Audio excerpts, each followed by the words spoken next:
friends, hello and welcome to New Light Online Academy. I am Akanksha.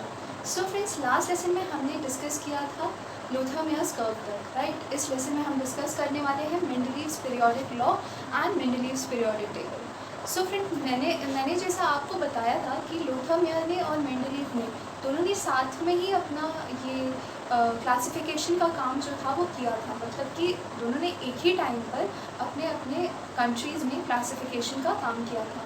लेकिन friends, Lothar Meyer और Mendeleev के classification में ये difference था कि लोथर-मेयर का जो कर्व था वो एक काफ़ी डिफ़िकल्ट कर्व था, जिसे हमें क्लासिफिकेशन को समझने के लिए लर्न करना पड़ता, हमें उसे मेमोराइज़ करना पड़ता।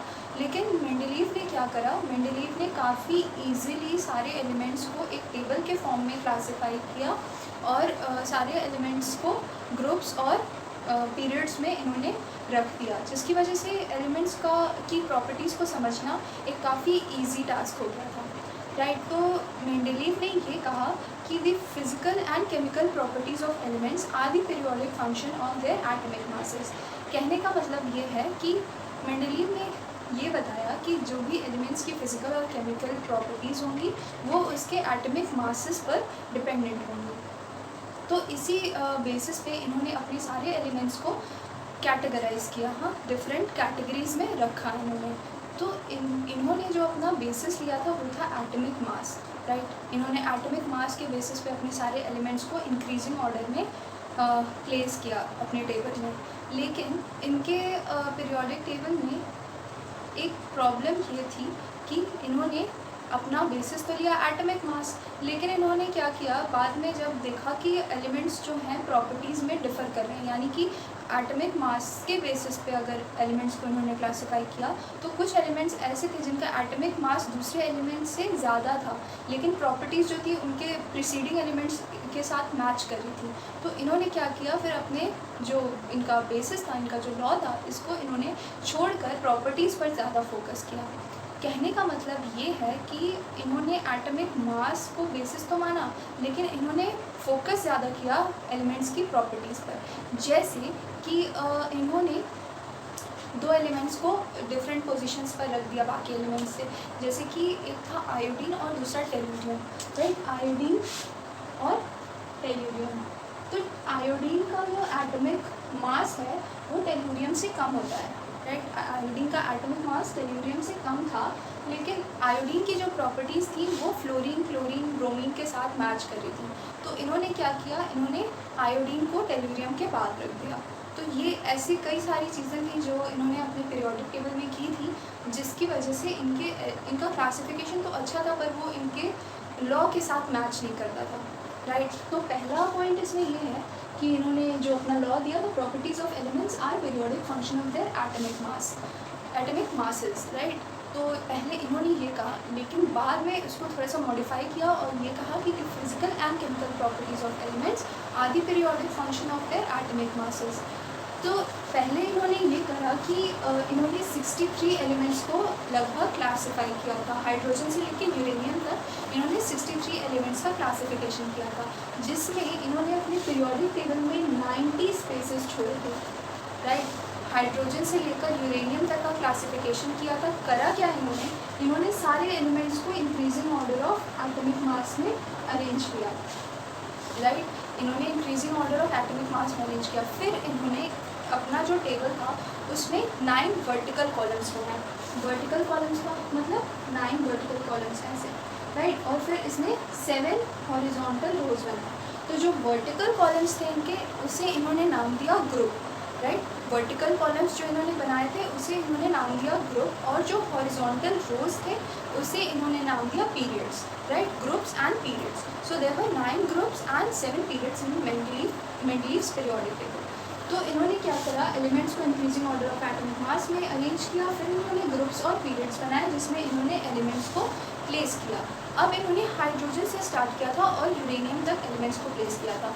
इसमें एलिमेंट्स स्टार्ट होते थे जो है एल्कली मेटल से, और एंड होते थे ज़ीरो ग्रुप पे, right. Zero group was for noble gases. मैंने यहाँ पे सारे एलिमेंट्स को नहीं दिखाया है, मैंने सिर्फ कुछ इंपॉर्टेंट एलिमेंट्स को ही दिखाया है जिनके बारे में मुझे आपको बताना है। मैंने इसमें सारे एलिमेंट्स नहीं लिखे हैं, पर मेंडेलीव के पीरियोडिक टेबल में ये स्पेसेस नहीं थे, ये इनमें सारे ही ब्लॉक्स में एलिमेंट्स थे, मैंने इसमें कुछ ही एलिमेंट्स लिखे हैं।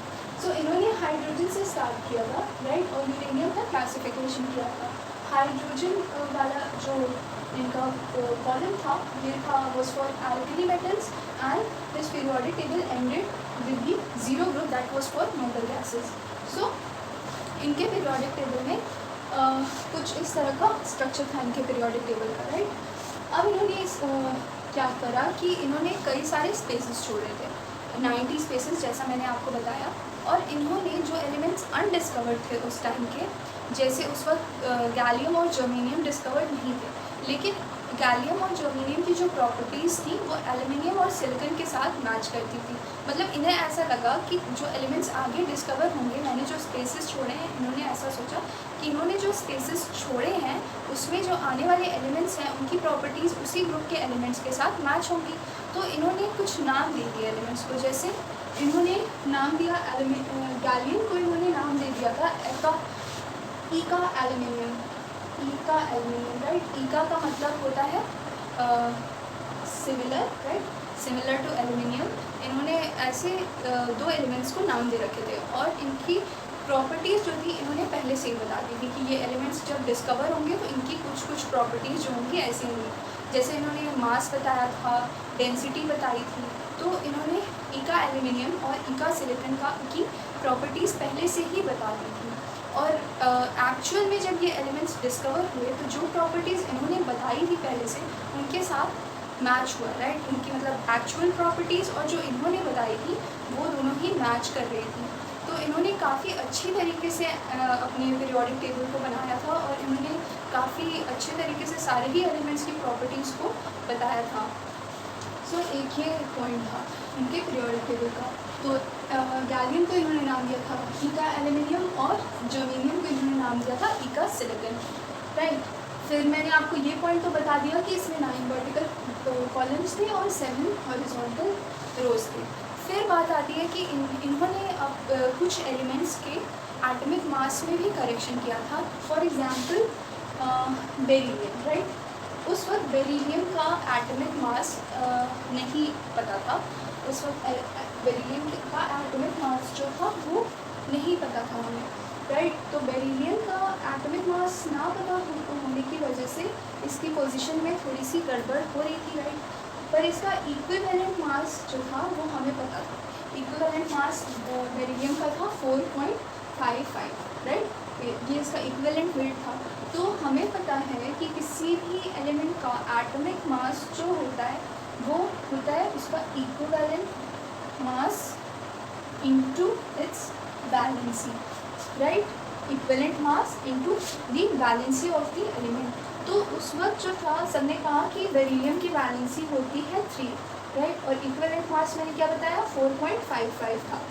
तो 4.55 इंटू 3 जो है ये अप्रॉक्सीमेटली आपका 13.65 आएगा, राइट, 13.65। तो ये जो मास है ये कार्बन से ज़्यादा है, राइट। कार्बन का मास कितना होता है, कार्बन का मास होता है 12, और बेरिलियम का एटॉमिक मास जो आया वो आया 13.65।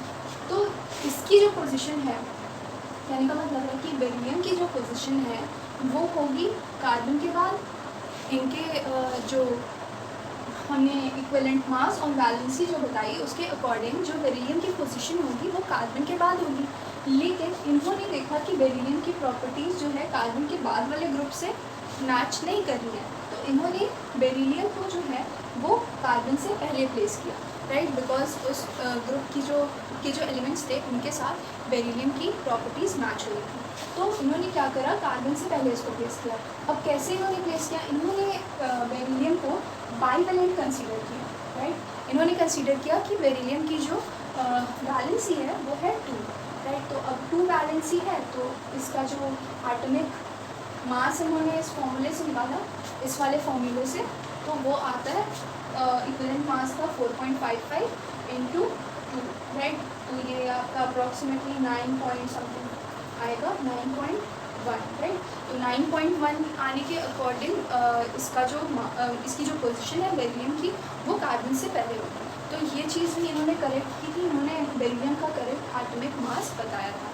तो ये एक और इनके पीरियोडिक टेबल की प्रॉपर्टी होगी। नेक्स्ट इन्होंने जो करा था वो था कि हाइड्रोजन को इन्होंने सिर्फ एक ही पोजीशन दी थी अपने पीरियोडिक टेबल में, और हम ये जानते हैं कि हाइड्रोजन जो होता है वो डुअल नेचर रखता है, राइट। उसकी प्रॉपर्टीज़ जो होती हैं वो कई सारे ग्रुप्स से मैच करती हैं, उसे हम एक पोजीशन नहीं दे सकते। लेकिन इन्होंने हाइड्रोजन को सिर्फ एक ही पोजीशन दी थी, वो थी अल्कली मेटल्स के साथ। तो ये एक इनके पीरियोडिक टेबल का एक इसमें डीमेरिट था कि इन्होंने हाइड्रोजन की एक ही पोजीशन बताई थी। नेक्स्ट बात आती है आइसोटोप्स की। सो फ्रेंड्स, इनके पीरियोडिक टेबल के बाद एक साइंटिस्ट थे जिनका नाम था Henry Mosle, right. Henry Mosle आए, मोसले। तो इन्होंने कहा कि ये क्या कर दिया भाई आपने, मेंडलीव ने जो पीरियोडिक टेबल बनाया था उसे देखकर मोसले ने कहा कि आपने ये क्या कर दिया। तो मेंडलीव ने कहा कि क्या दिक्कत है भाई। तो हेनरी मोसले ने ये कहा कि आपके पीरियोडिक टेबल में आइसोटोप्स की पोजीशन कैसी है, राइट। आइसोटोप्स कैसे मतलब कौन से एलिमेंट्स को हम कहते हैं जिनका एटॉमिक नंबर तो सेम होता है बट मास नंबर जो होता है वो डिफरेंट होता है, राइट। तो इनके क्लासिफिकेशन का जो बेसिस था वो था एटॉमिक मास। तो अगर इनके अकॉर्डिंग हम पीरियोडिक टेबल बनाएं तो इसमें क्या होगा कि आइसोटोप्स की अलग अलग पोजीशन हो जाएगी, यानी कि एलिमेंट एक ही है लेकिन उसकी पोजीशन कई सारी होंगी। जैसे कार्बन 12 होता है, कार्बन 14 भी होता है, C12 and C14 कार्बन के आइसोटोप्स। लेकिन कार्बन की पोजीशन तो अभी जो पीरियोडिक टेबल पढ़ते हैं उसमें एक ही है, राइट।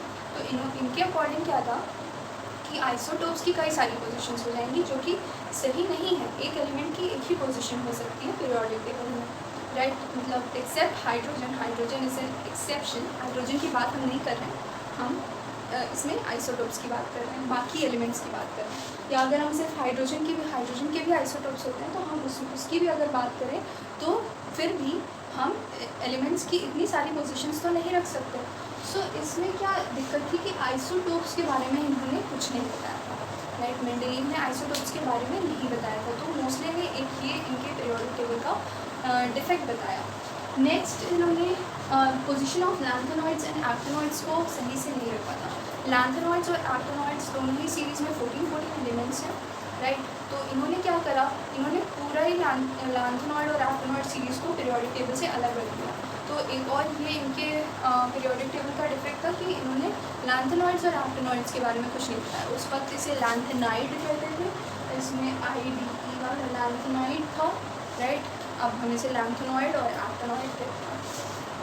सो नेक्स्ट बात आती है कि कुछ पोजीशंस जो थी एलिमेंट्स की, कुछ पोजीशंस जो थी वो सही से नहीं दी गई थी इनके पीरियोडिक टेबल में, राइट। जैसे कि इन्होंने क्या करा था, इनके जो ये पीरियोडिक टेबल था इसमें इन्होंने कुछ सब ग्रुप्स बनाए थे। जैसे हर ग्रुप का first group, second group, third group, ऐसे यहाँ 0 ग्रुप तक था। तो इसमें इन्होंने ये भी सब ग्रुप्स बनाए थे, first A and first B, इस तरीके से इन्होंने सब ग्रुप्स बनाए। तो इनके सब ग्रुप्स में क्या प्रॉब्लम थी कि उस पहले सब ग्रुप और दूसरे सब ग्रुप्स के एलिमेंट्स के बीच में ज़्यादा कोई रिलेशन नहीं था, मतलब कोई कोरिलेशन नहीं था दोनों ही सब ग्रुप्स के बीच में। तो ये एक और प्रॉब्लम थी इनके पीरियोडिक टेबल के साथ कि इनके जो सब ग्रुप्स थे उनके एलिमेंट्स के बीच में कोई सिमिलैरिटी ज़्यादा नहीं थी, राइट। तो एक और ये प्रॉब्लम थी इनके पीरियोडिक टेबल की। नेक्स्ट बात आती है कि इनके पीरियोडिक टेबल में इतने सारे जो थे वो डीमेरिट्स थे। तो अब हमें एक और इसका मॉडिफाइड फॉर्म चाहिए था पीरियोडिक टेबल का। तो फिर आए हेनरी मोसले, जैसा मैंने आपको बताया, उन्होंने आइसोटोप्स के बारे में भी इसमें कहा था कि आइसोटोप्स की पोजीशन सही से नहीं इसमें बताई गई इस पीरियोडिक टेबल में। तो इन्होंने क्या करा, इन्होंने एक एक्सपेरिमेंट करा, राइट। इन्होंने एक्सरेज की स्टडी की, राइट। इन्होंने एक्सरेज की स्टडी की। जब कुछ एलिमेंट्स जो थे वो हाई स्पीड इलेक्ट्रॉन्स के साथ बम्बार्ड किए गए तो इससे निकलने वाले जो एक्स रेज थे उसकी स्टडी इन्होंने की। तो इन्होंने क्या देखा कि जो एलिमेंट्स हैं जिनके ऊपर इन्होंने एक्सपेरिमेंट किया था, उसमें क्या हुआ कि जो एटॉमिक नंबर था एलिमेंट का, atomic number, right? Atomic number means the number of protons, right? तो atomic number और जो frequency थी एक्सरेज की, right? उसका under root, right? Frequency, X-rays की फ्रीक्वेंसी और इसका अंडर रूट, फ्रीक्वेंसी को हम न्यू से रिप्रेजेंट करते हैं, राइट? ऐसा कुछ तो हम इससे रिप्रेजेंट करते हैं।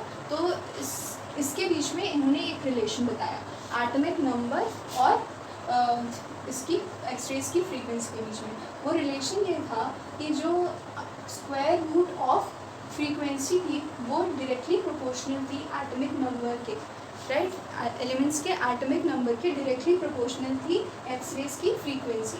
तो इन्होंने ये कहा कि एटॉमिक मासेस नहीं होती हैं फंडामेंटल, जो फंडामेंटल पॉइंट है हमारा जिसके बेसिस पे हम सारे क्लासिफिकेशन करते हैं, बल्कि जो हमारा बेसिस है वो होना चाहिए एटॉमिक नंबर, क्योंकि इस एक्सपेरिमेंट के अकॉर्डिंग इन्हें ये रिज़ल्ट मिला था।